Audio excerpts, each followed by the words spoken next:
Okay, so this is going to be just a little video on what we've learned about installing our GeoTek fencing. GeoTek fencing is a fiberglass fencing. We decided to go with that for two reasons. One is we're organic, so we're limited on the types of materials that we can use. And also our fields are really wet, so the concern was that if we went with cedar or some sort of natural wood, that within 5 years they'd be rotted off.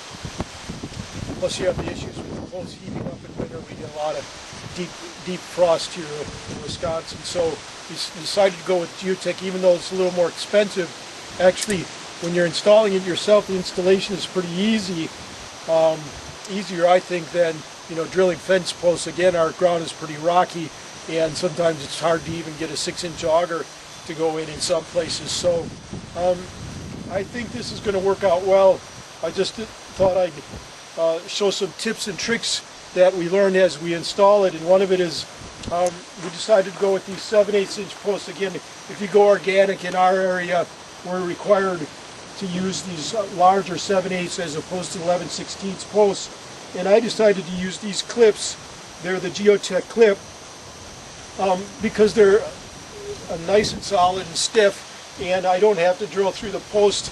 Some of the other clips you have to actually drill a hole through the post or have posts that have holes in them. I just a little concerned that they're not quite as strong, so I decided to go with this solid post and these spring clips where you feed the wire through, and you don't have to open it up or anything. The wire just slips in through the clip. But the trick was to find a way to compress these clips because of their configuration, and they twist one way and the other way, and you have to squeeze them completely closed.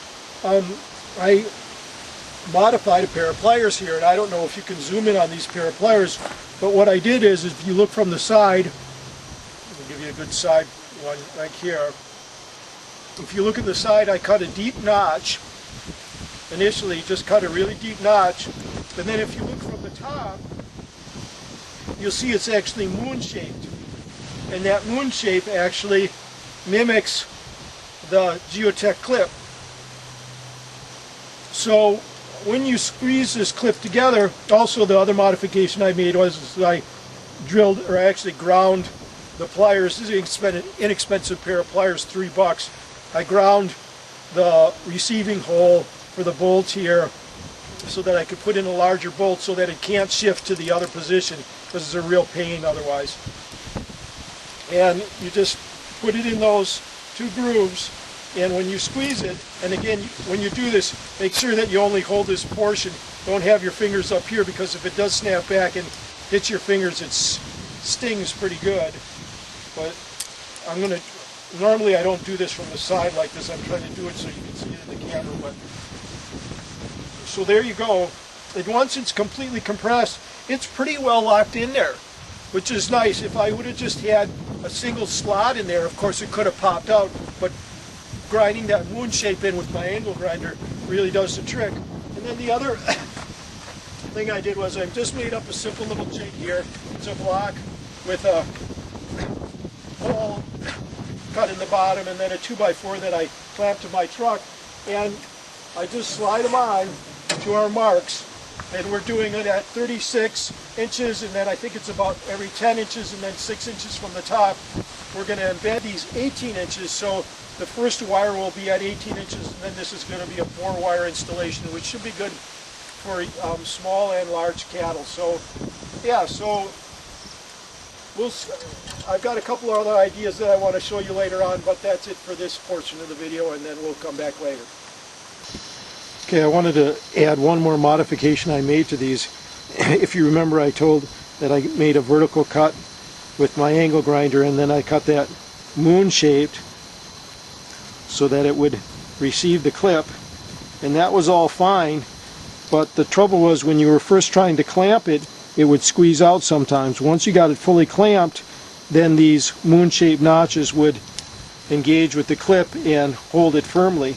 So what I did is I took my angle grinder and I changed that vertical cut and actually undercut it back this way a little bit. You can see it's not very cleanly done or anything, but an angle grinder with a cutting wheel, so that now I actually have a little lip right there, so that initially when you're starting to squeeze it, it holds it much better. In fact, I use the moon shape of the circular shape of the disc to actually kind of match, pocket out that undercut too. So this is really, I think, ideal. I mean, you just grab it on there any old way, and it grabs it from the beginning and holds it at the end. So there you go, $3 pair of pliers and a little fussing with a grinder, and it works great. So we're putting in a fence corner, and the trick is to try and get these augers driven at the right distance so that they line up with the posts when the post is then vertical or plumb. And we've got 2 augers in, and we're going to do a third one. And Ryan here has a system where he uses a electric impact driver, which he has found to be much easier. Right, Ryan? Yes.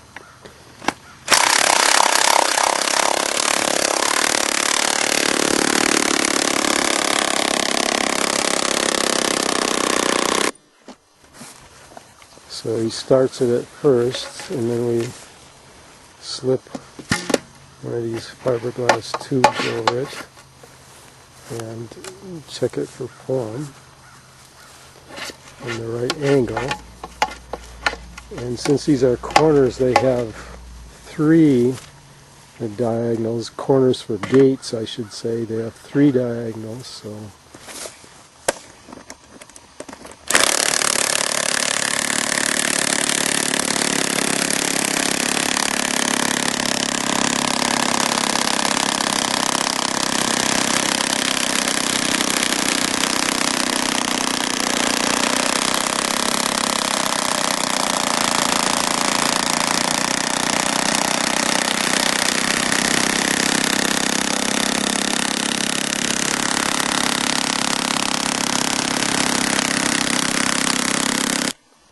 So Ryan, what did you say about that when at the very end then you sometimes have to crank it by hand?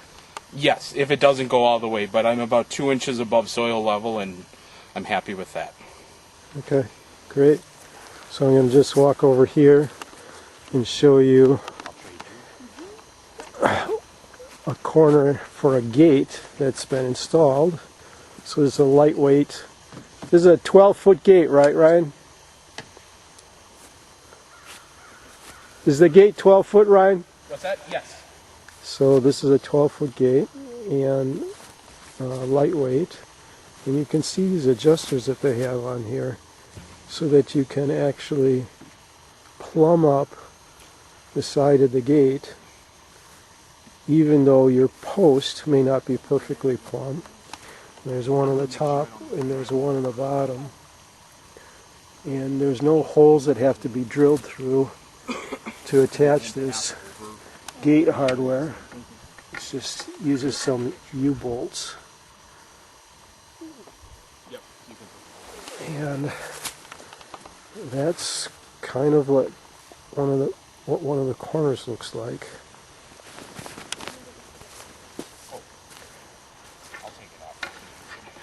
And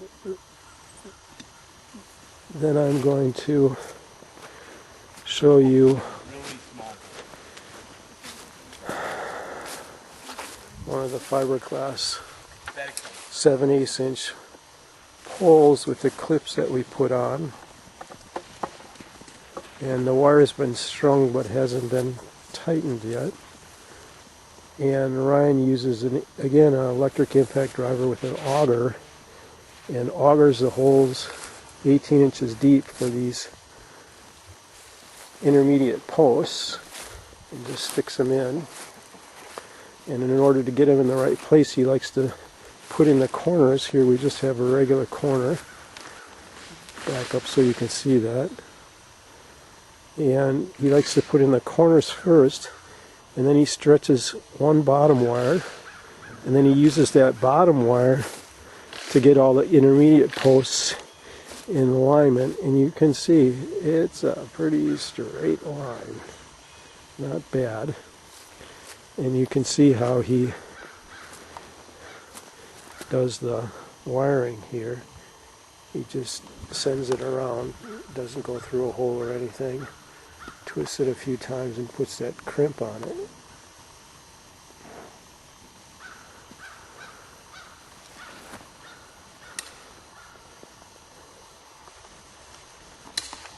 So we're actually doing 4 runs. Like I said, one about 80 inches off the ground, and then about 10 inches apart. And Ryan uses these strain right strainers, is what they're called. And you do not have to cut the wire in order to install these. So he uses just one of these in between every 2 corners, and he's had some really long runs, and he just uses a tool, and you can see it's got a square end on this side, and tightens these things up so that the wire doesn't sag. And that's basically it. Now, we did have a discussion on the corners which I want to mention, and that is, if you read the directions for this GeoTek fencing, they say they're kind of ambiguous, because in the picture it shows these corner braces about 6 inches from the top of the vertical post, corner post. But if you read the directions, they say to be 18 inches down.